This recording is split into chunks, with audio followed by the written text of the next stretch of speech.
ইরানে ইসরায়েলি আগ্রাসনের নিন্দা জানিয়েছেন আরব দেশের পররাষ্ট্রমন্ত্রীরা। একই সঙ্গে দ্রুত এই সামরিক উত্তেজনা থামানোর আহ্বান জানিয়েছেন তারা। এছাড়া এই আগ্রাসনকে পুরো অঞ্চলের শান্তি ও নিরাপত্তার জন্য বড় হুমকি হিসেবেও আখ্যায়িত করেছেন পররাষ্ট্রমন্ত্রীরা। 21 জুন এই তথ্য জানিয়েছে সংবাদ মাধ্যম টিআরটি ওয়ার্ল্ড। টিআরটি ওয়ার্ল্ড বলেছে, জরুরি এই বৈঠক অনুষ্ঠিত হয় তুরস্কের ইস্তানবুলে।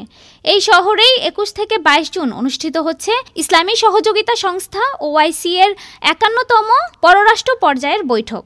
সংবাদ মাধ্যমটি বলছে, ইরানের ওপর ইসরায়েলের সামরিক হামলার তীব্র নিন্দা জানিয়ে দ্রুত এই উত্তেজনা থামানোর আহ্বান জানিয়েছে আরব লীগ।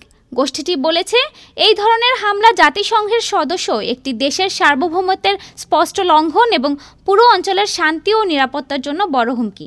এক যৌথ বিবৃতিতে আরও পররাষ্ট্রমন্ত্রীরা বলেন, এই উত্তেজনা যেন আর না বাড়ে তা নিশ্চিত করতে আঞ্চলিক ও আন্তর্জাতিকভাবে উদ্যোগ নিতে হবে এবং একটি পূর্ণাঙ্গ যুদ্ধবিরতির জন্য কাজ করতে হবে।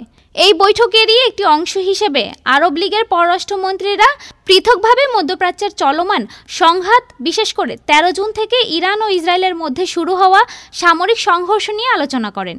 এই সম্মেলনের আয়োজক ছিলেন তুরস্কের পররাষ্ট্রমন্ত্রী হাকান ফিদান। বৈঠকে বিভিন্ন মুসলিম ও আরব দেশের শীর্ষ কূটনীতিকরা অংশ নেন। ডেস্ক রিপোর্ট, আজ বার্তা।